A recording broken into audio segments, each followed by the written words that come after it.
primer lugar quería agradecer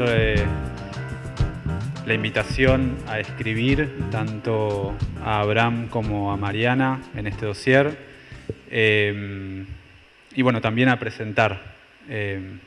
La verdad que la publicación me parece que tiene muchas virtudes, sobre todo en lo que tiene que ver con la difusión de discusiones que a veces quedan en ámbitos pequeños y poder expandirlas es sumamente enriquecedor. Y creo que yo no leí todo el dossier, pero sí lo de élites económicas, y creo que eso en los textos está bien logrado, digamos.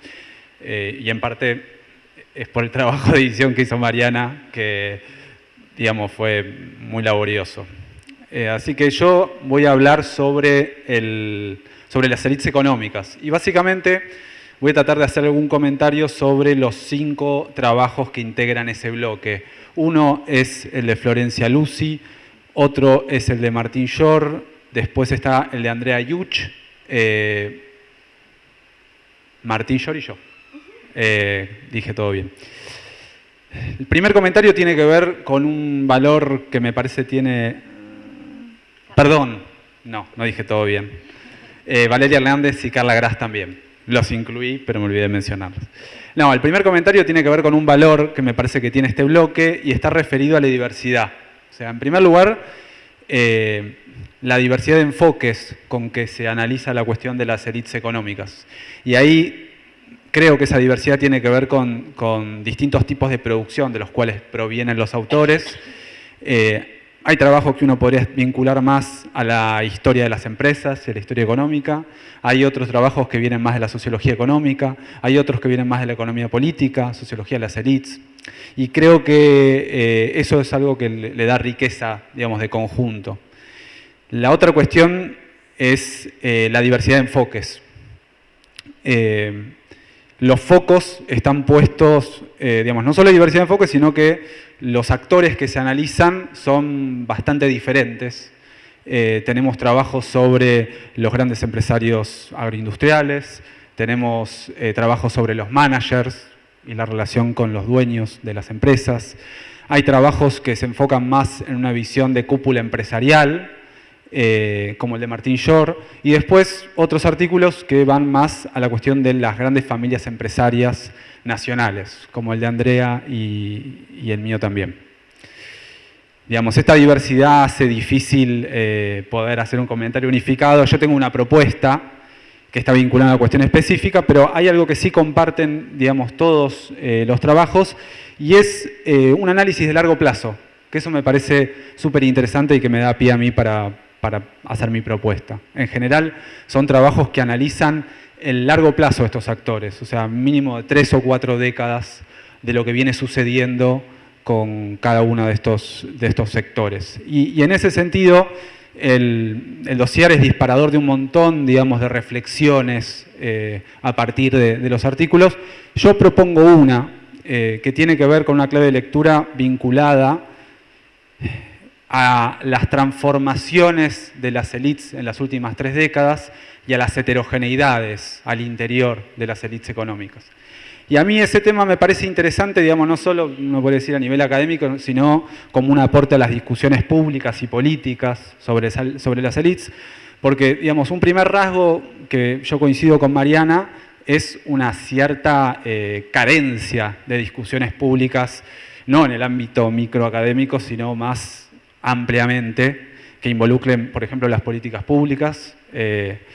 Y bueno, creo que hay poco, pero por lo menos de mi experiencia, dentro de lo poco que hay, tenemos un cierto sentido común que me parece que hay que rediscutir. Digo, un sentido común que por ahí hace énfasis en la idea de estabilidad en la composición de las élites y homogeneidad en la composición de las élites, ¿no? Esta idea que un poco uno puede escuchar en ganan siempre lo mismo, son los mismos de siempre, etcétera, etcétera, etcétera. Creo que desde nuestro lugar tenemos que en un punto retomar eso y poder darle una vuelta de tuerca. Y buena parte de estos trabajos sirven para eso. Yo aprovecho, no voy a hacer un comentario de trabajo a trabajo, sino que justamente en esta clave identifiqué 5 transformaciones que aparecen en los artículos. y voy a mencionar los trabajos en función de esos 5 puntos. La primera transformación que aparece en los trabajos es, bueno, básicamente los cambios en la composición de las élites económicas en las últimas 4 décadas, vinculado a algo que nosotros conocemos muy bien, que son los cambios bruscos en las estrategias de acumulación, en las estrategias políticas y económicas del país, en los modelos de acumulación a los cuales se ha apuntado, ¿no? Y ahí, por ejemplo, el trabajo de Andrea Yuch y Martín Shor muestran justamente cómo, por ejemplo, si uno ve el origen del capital de las grandes empresas en Argentina, hay variaciones muy importantes sobre quiénes ganaron y quiénes perdieron en cada etapa. No vamos a profundizar demasiado porque no hay tiempo, pero uno puede decir, bueno, Andrea dice en el desarrollismo, si uno ve la cúpula empresarial en Argentina, hay un avance de las grandes empresas transnacionales y un relativo retroceso de las nacionales. A partir de la década del 70 y con la dictadura militar, vemos un proceso relativamente inverso. Grandes grupos empresarios empiezan a ocupar lugares más destacados en esa cúpula y las transnacionales tienen un cierto retroceso. Y a partir de la década del 90, otro inverso, digamos, un proceso de extranjerización empresarial en la cual son las grandes multinacionales las que empiezan a tener más importancia. Esto tiene que ver con la inestabilidad de la élite empresarial, si se quiere, por el origen del capital. La segunda cuestión está anclada más en las grandes empresas nacionales. Y ahí un poco lo que se pueden ver con los trabajos de Andrea Yuch y en menor medida el mío, es lo que sucede con las grandes empresas y familias empresarias en Argentina. Ahí, más allá de la importancia que tienen periodo a periodo, lo que se ve es un proceso de rotación bastante importante. O sea, no son los mismos de siempre. Y eso, digamos, está muy vinculado con los giros de política económica, con las crisis que hay en el país en las últimas décadas.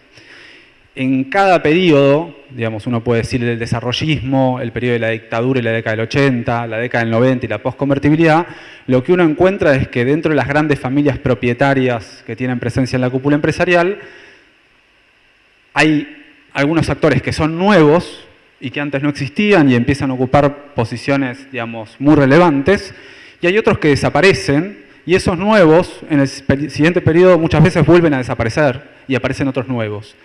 Y acá de nuevo la idea de rotación. Uno lo puede ver, digamos, con ejemplos que seguramente todos conocemos. El grupo Macri, antes del principio de la década del 80, prácticamente era desconocido fuera del mundo de la construcción. Y a fines de la década del 80 era el grupo más importante de la Argentina. Algo parecido se puede decir del grupo Pérez Compán. Algo parecido se puede decir del grupo Electroingeniería para la postconvertibilidad. Entonces, lo que uno ve cuando pone la lupa es que si bien hay actores que efectivamente permanecen, hay muchos otros que entran y salen, y ese entrar y salir de la élite tiene que ver con los giros, con las crisis, con cómo aprovechar las crisis y con cómo aprovechar las políticas públicas, digamos, que van de un extremo al otro. El tercer punto, y creo que no voy tan mal, está vinculado con los cambios en la forma de organización empresarial que se han dado en las últimas décadas. Y eso aparece muy claro y bastante desarrollado en el texto de Hernández y Gras, que analiza el sector agroindustrial, ¿no? Los empresarios vinculados al agro en Argentina. Es un texto que justamente lo que marca es que en los últimos 20 o 30 años lo que hubo fue un cambio en la lógica de organización empresarial del agro, o por lo menos de una parte del agro, si uno quiere de la parte de punta del agro, en el cual el eje dejó de estar en la propiedad y en la idea de terrateniente y pasó a vincularse más a la cuestión de la administración y de las redes de tierra de otros, ¿está bien? Algo que también muchos de nosotros ya sabemos, incluso por los propios diarios o por los actores empresariales como Grupo Copatel, etc., ¿no? Entonces, este cambio de lógica tuvo implicancias muy importantes en cómo se organizaba la empresa agropecuaria. Dejó de estar tan anclada en la propiedad de la tierra para para pasar a la administración y a la flexibilidad en el uso de recursos de otros. Y eso tiene consecuencias muy interesantes en cuestiones diversas, como la identidad de estos productores agropecuarios, se quiere, de punta. Identidad que pasó a estar en mayor medida anclada en la idea de cambio tecnológico, innovación, etcétera, y menos anclado en el lastre de la figura del terrateniente, ¿no? Que era algo que políticamente, bueno, era problemático. Y bueno, el segundo cambio que me pareció interesante mencionar tiene que ver con la politicidad de estos actores, porque este cambio identitario también les permitió, sobre todo a los productores de punta, generar hegemonía al interior del sector agropecuario en base a esta nueva identidad.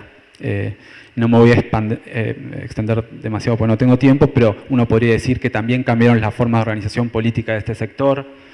Por ejemplo, de ACREA, APRESID, las cámaras vinculadas a los granos. Había una transformación muy importante en ese aspecto.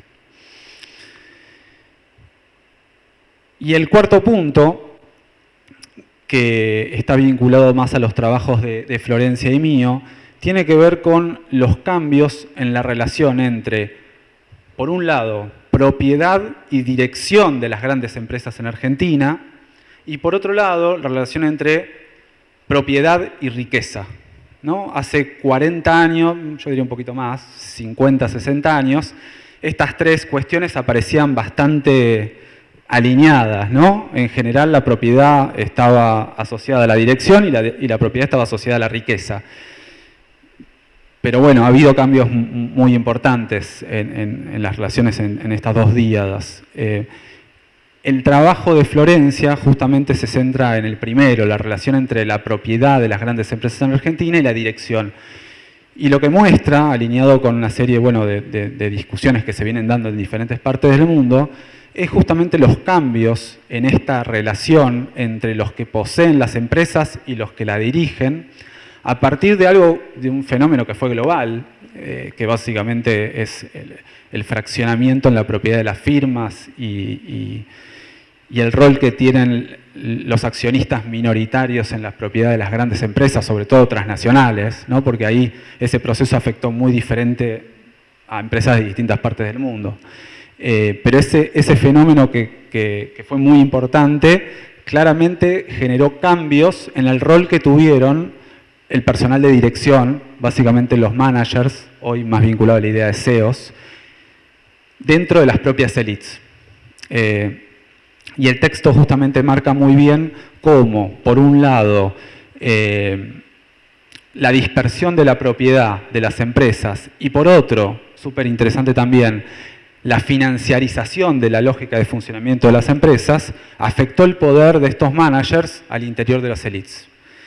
En Argentina, el texto menciona un elemento que se puede vincular, con lo que venimos diciendo, que es cómo afectó esto el proceso de extranjerización en Argentina. Porque evidentemente Argentina tuvo un proceso de extranjerización de la cúpula empresarial muy fuerte, como marca sobre todo el texto de Martín, y eso implicó que los propietarios de buena parte de nuestras grandes empresas estén fuera de la Argentina. Bueno, ¿qué pasó con los administradores de las empresas en ese contexto?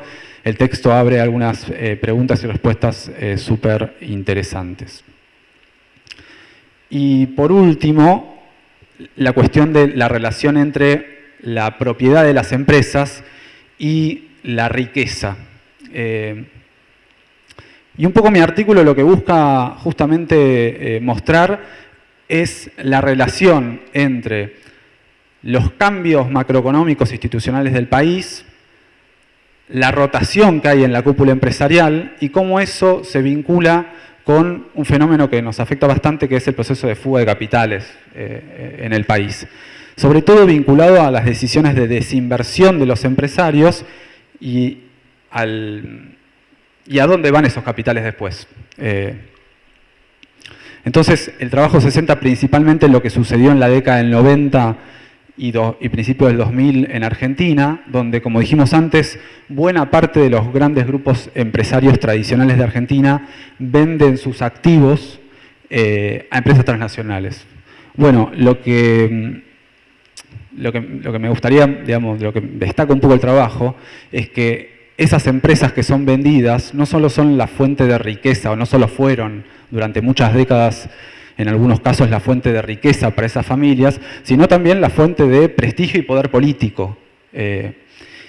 Y las ventas marcaron un cambio muy importante para esos actores, porque básicamente lo que hubo fue un proceso de reconversión empresaria por la cual una parte se transformaron en rentistas a partir de inversiones en el sistema financiero internacional que alimentaron la fuga de capitales durante la década del 90 y 2000, y otra parte reconvirtieron su trayectoria empresarial en emprendimientos de mucho menor tamaño, es decir, dejaron de integrar, en ambos casos dejaron de integrar la élite empresarial y se transformaron en mega multimillonarios, ¿no?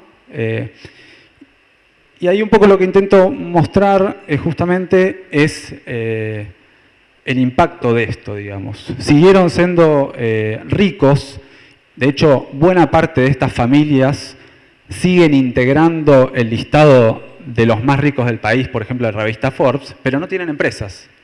Y eso me parece que tiene bastantes implicancias a nivel del análisis sociológico. Y lo último es qué pasó con los que no vendieron, porque nosotros dijimos la extranjerización no alcanzó a todos. Una parte de estas familias vendieron y se reconvirtieron, y otras mantuvieron la propiedad de esos grupos, y esos grupos no solo sobrevivieron, sino que crecieron, y en una parte de los casos crecieron fuera de las fronteras nacionales, o sea, se internacionalizaron. Y esas familias empezaron a ser actores empresariales de la élite, no argentina, sino latinoamericana y en algunos casos mundial, ¿no? Familia Pagani y familia Roca son algunos de esos ejemplos. Y no solo hubo una internacionalización productiva, sino que hubo una reestructuración de esas empresas que las fueron asemejando cada vez más a grandes empresas transnacionales. Es decir, hoy cuando uno analiza probablemente el principal grupo, si se quiere, de origen argentino, que es el grupo Techin, cuesta encontrar las diferencias entre el tipo de organización, el tipo de management, el tipo de arquitectura que tiene ese grupo con respecto a una multinacional. Y eso para mí es una interesante pregunta también, retomando estas cuestiones que mencionaba Mariana, vinculado a las discusiones sobre qué es ser hoy un empresario nacional, qué es ser hoy una empresa nacional,